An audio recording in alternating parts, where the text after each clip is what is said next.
चलिए आज ये क्वेश्चन डिस्कस कर लेते हैं। तो पहला क्वेश्चन है कि what is the primary purpose of a clear story window in architecture design. ये क्वेश्चन मैंने कई बार दिया हुआ है आपको, जो आप इन थिंक चैनल काफ़ी टाइम से फॉलो कर रहे हैं, तो मैंने डेली चैलेंज में भी क्वेश्चन कई बार आपको दिया है, समझाया भी है। तो इसका यूज़ क्या होता है क्लियर स्टोरी विंडो का? देखिए, ये जो एक्चुअली आया था, it was Gothic architecture. Gothic architecture के टाइम पर वो काफ़ी फेमस हुआ। रीज़न बहुत सिंपल था, फ्लाइंग बटरसेस वर द सॉल्यूशन। तो फ्लाइंग बटरसेस की वजह से क्या हुआ, विंडोज़ जो हैं हम बड़ी दे सकते थे। तो वहाँ पर क्या देखने को मिला, क्लियर स्टोरी विंडोज़ हमें देखने को मिली। So what was the purpose, the primary purpose? देखिए, पर्पस कुछ और भी हो सकते हैं, ऐसा नहीं है कि हमने कोई चीज़ बनाई है it is having only one purpose, so it might have other purposes. But आपको क्या क्वेश्चन पूछा गया है, प्राइमरी पर्पस जो मेन फंक्शन था क्या था इसका?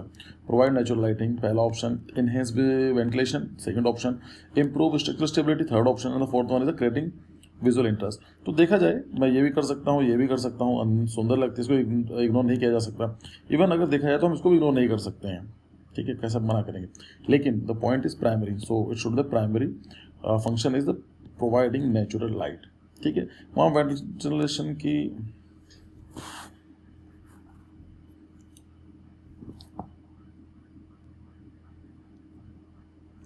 चलिए आज क्वेश्चन डिस्कस करते हैं। तो पहला क्वेश्चन है कि what is the primary purpose of A clear story window in architecture design. समझते हैं कि क्लियर स्टोरी विंडो जो है, याद रखना, ये गोथिक आर्किटेक्चर में वाइड स्प्रेडली यूज हुई।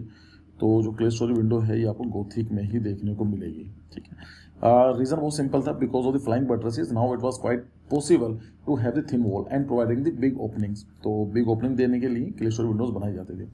सिंपल था कि लाइक आपकी मेन वॉल है और जो ऊपर की जो विंडो है यहाँ पर इस तरह से, इसको बोलते थे, लाइक चर्च में ज़्यादा यूज़ किया जाता था, it was having the clear story Windows. तो क्वेश्चन में क्या बोला गया है कि प्राइमरी पर्पस आपको बताना है। देखिए, पर्पस एक से ज़्यादा भी हो सकते हैं, ऐसा तो है नहीं कि सिर्फ एक ही फंक्शन रहा होगा, right, it might have some other function, but the question is asking about the primary function. जैसे प्रोवाइड नेचुरल लाइट, ये भी हो सकता है। इनहेंस वेंटिलेशन, इतना इंपॉर्टेंट नहीं पर कंसिडर कर सकते हैं।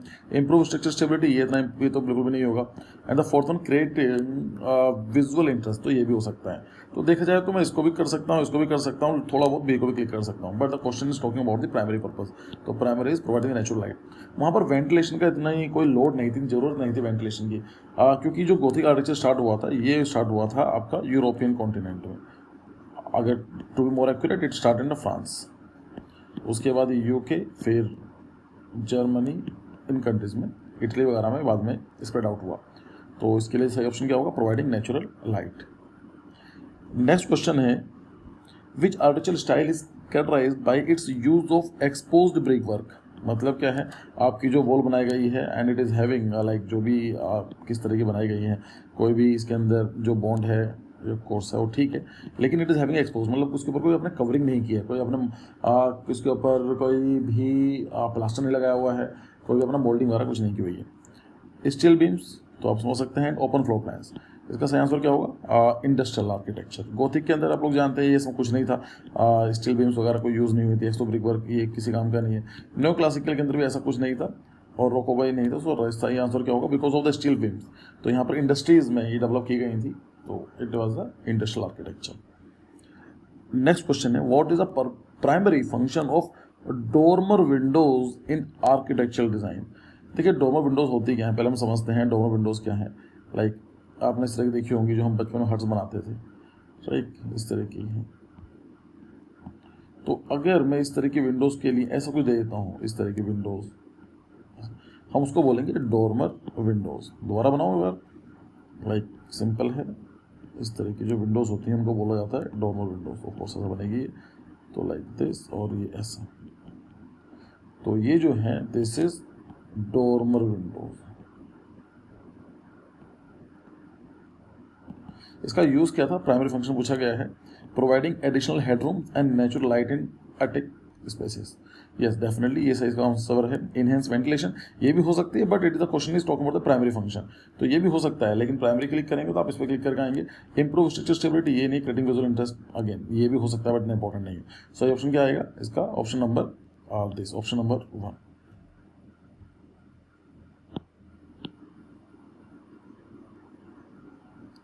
फिर नेक्स्ट क्वेश्चन है, which architecture style is characterised by its use of clean lines, clean lines मतलब सिंपल क्लीन लाइन्स इस तरीके से, ऐसा नहीं है कुछ भी इस तरह की दी है, क्लीन लाइन्स हैं, शार्प लाइन्स हैं। फ्लैट रूफ है, तो फ्लैट रूफ का मतलब आप समझते हैं कोई स्लोपिंग वगैरह कुछ नहीं है, ऐसे कुछ नहीं दिया गया है।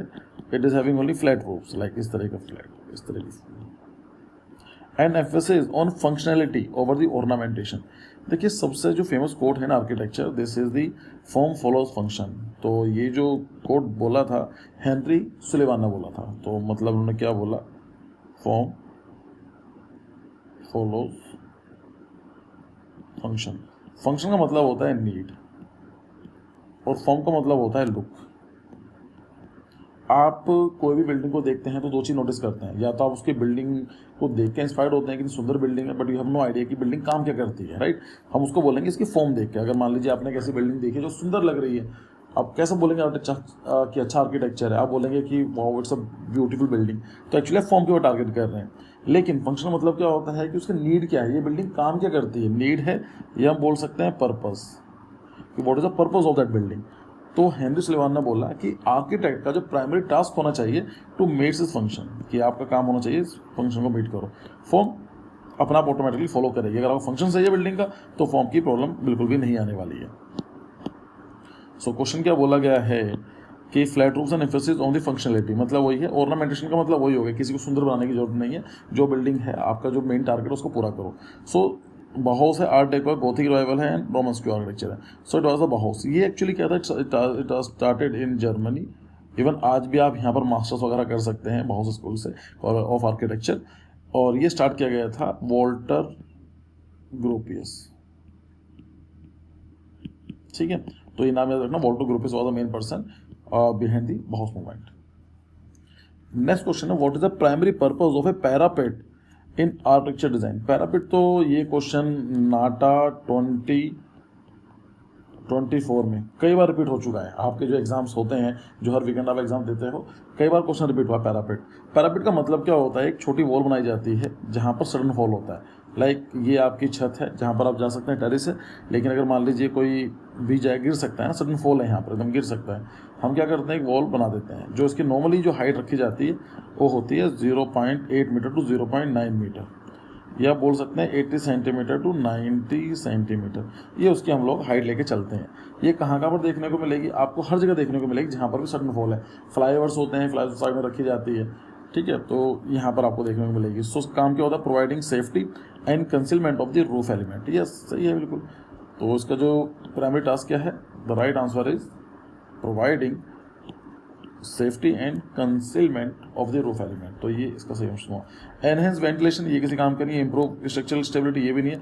क्रिएटिंग अ विजुअल इंटरेस्ट, ये भी किसी काम का नहीं है। फिर आता है what is the primary function of A transverse arch in architectural design. पहले समझते हैं कि आर्च होता क्या है। आर्च ऐसा होता है कि यहाँ पर दो कॉलम रहेंगे, वॉल रहेगी, ये कुछ भी हो सकता है, उसको बीच में से ज्वाइन कर रहा होगा। अब ये सर्कुलर हो सकता है, ये पॉइंटेड हो सकता है, ये फ्लैट हो सकता है, ये कुछ भी हो, सेगमेंटल हो सकता है। Depending on its shapes we can divide the different arches. तो यहाँ पर पूछा गया है कि ट्रांसफर आर्च क्या होता है। देखिए ट्रांसफर आर्च का मतलब क्या होता है कि ये मान लीजिए एक आपका कॉरिडोर जा रहा है ना, इस तरह से आपका कॉरिडोर जा रहा है इस तरीके से, और जो आर्च इसके परपेंडिकुलर है लाइक दिस। तो इस तरह से कॉरिडोर है, जैसे यहाँ पर दिया हुआ ट्रांसफर आर्च, आपका जो रास्ता हो इधर की तरफ है। इवन मैं इसको हाईलाइट करके दिखाता हूँ आपको। लाइक जो है ये आपका रास्ता इस साइड है, लेकिन जो आर्च है ये इसका परपेंडिकुलर है, हम उसको बोलते हैं transverse arch. So support the weight of the ceiling of roof, yes. Provide structural stability, enhance visual appeal and divide interior spaces. तो ये ऑप्शन नहीं है, ये ऑप्शन नहीं है। इंटीरियर डिवाइड इंटीरियर स्पेसेस, ये भी काम नहीं करता है। सही आंसर क्या है, support the weight of the ceiling और द रूफ। अच्छा एक क्वेश्चन पूछूंगा आपसे, what is the difference between ceiling and roof. अगर आपसे पूछा जाए कि सीलिंग या फिर रूफ या फिर टेरेस में क्या डिफरेंस है, अगर आपको नहीं पता है चेक करो नेट पर, इसमें थोड़ा सा डिफरेंस होता है। टेरेस, रूफ, सीलिंग इंटरचेंजली यूज़ किया जाता है, लेकिन अगर आप पढ़ाई कर रहे हैं आर्क जेनेसिस पर, एनीथिंग पर, तो डिटेल में पता होना चाहिए। अगर आपको नहीं पता होगा तो मुझे बताना, मैं अगले वीडियो में उसको इंक्लूड कर दूंगा।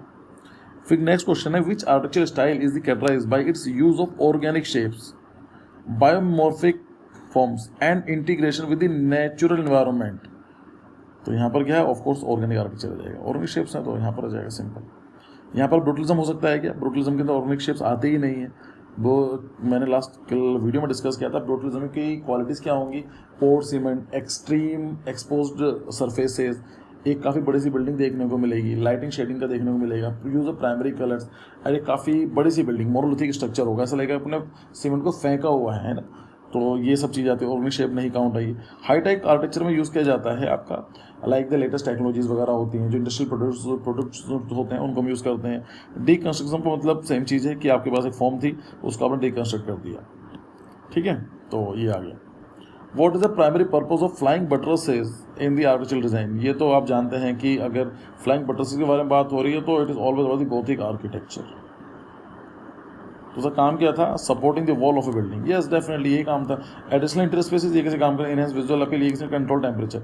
ये तो क्या ही ऑप्शन दिए गए हैं। तो इन क्वेश्चन को बताने का सिर्फ सॉल्यूशन जो मेन एम यही है कि आपको ये टॉपिक याद हो जाए। ये कभी इसका आंसर कभी मोटिव नहीं रहा है इस डेली वीडियो सीरीज़ का कि मैं आपको 10 क्वेश्चन डिस्कस करूँ। लाइक मैं चाहूँ तो मैं 2 मिनट में कर सकता हूँ, एक क्वेश्चन आया इसका टिक कर दिया, ये है, लेकिन पॉइंट ऐसा है नहीं। हमें समझने से मतलब है, क्वेश्चन रिपीट कभी नहीं होंगे, question will never be repeat, but ये ऑप्शन रिपीट हो जाएगा कि फ्लाइंग बटरसेस क्या होता है। तो option will be different of course, लेकिन पता होगा फ्लाइंग बटरसेस कैसे काम करते हैं तो आप इन क्वेश्चन को सोल्व कर पाएंगे, ठीक है। ये तो बहुत आसान होता है कि एमसीक्यू की लिस्ट बना के रखी हुई है, मैंने राइट में क्वेश्चन बोल रहा हूँ और उनको मैं बताए जा रहा हूँ, उसका कोई यूज़ नहीं है एक्चुअली, ठीक है। तो फ्लाइंग बटरसेस का यूज़ किया था, सिंपल था। जो रोमन आर्किटेक्चर के अंदर काफ़ी हैवी रूफ यूज़ की जाती थी और वहाँ पर उसको सपोर्ट करने के लिए हमें थिक वॉल देनी पड़ती थी।